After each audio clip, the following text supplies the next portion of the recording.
ভয়াবহ বন্যার ক্ষয়ক্ষতি কাটিয়ে আবারও ঘুরে দাঁড়ানোর চেষ্টা করছেন চট্টগ্রামের বাঁশখালী ও সাতকানিয়ার কৃষক।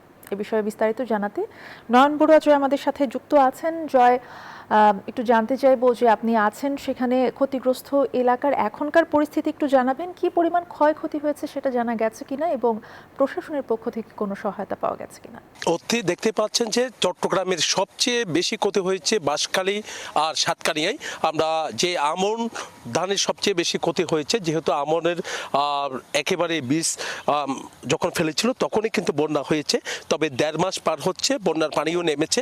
তো এখন নতুন করে ঘুরে দাঁড়ানোর চেষ্টা করা হচ্ছে। কোনো জায়গায় আমন ধান রোপণ করা হয়েছে, আবার কোনো জায়গায় ফসলি ক্ষেত দেখতে পাচ্ছে, যেখানে সবচেয়ে বেশি ক্ষতি, যে আমি যেখানে আছি বাঁশখালীতে সবচেয়ে বেশি কৃষি আর ফলন হয়।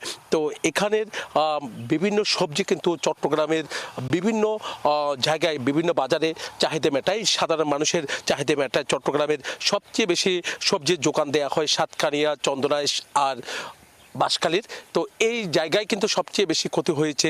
সবজি ক্ষেতের যেমনটা ক্ষতি হয়েছে, তেমনিভাবে আমন চাষের সবচেয়ে বড় ক্ষতি হয়েছে বলে আমাদেরকে জানিয়েছে। তো তাদের হাতে যেভাবে সরকারিভাবে সহায়তা আসার কথা রয়েছে, তো অনেক কৃষক কিন্তু আসলে বীজ পেয়েছে, সার পেয়েছে, আবার অনেক কৃষকের হাতে কোনো কিছুই আসেনি বলে আমাদেরকে জানিয়েছেন। একই সাথে ক্ষতি হয়েছে, বিধ্বস্ত হয়েছে ঘরবাড়ি।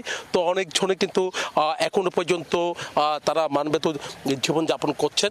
তো সেই জায়গাগুলোতে সরকারিভাবে যে সহায়তা দেওয়ার কথা রয়েছে, সেইভাবে কিন্তু সরকারিভাবে তাদের তালিকা করা হয়েছে, তাদের হাতে পৌঁছানোর জন্য মন্ত্রণালয়ের বরাদ্দের অপেক্ষায় আছে বলে আমাদেরকে জানিয়েছেন উপজেলা প্রশাসন।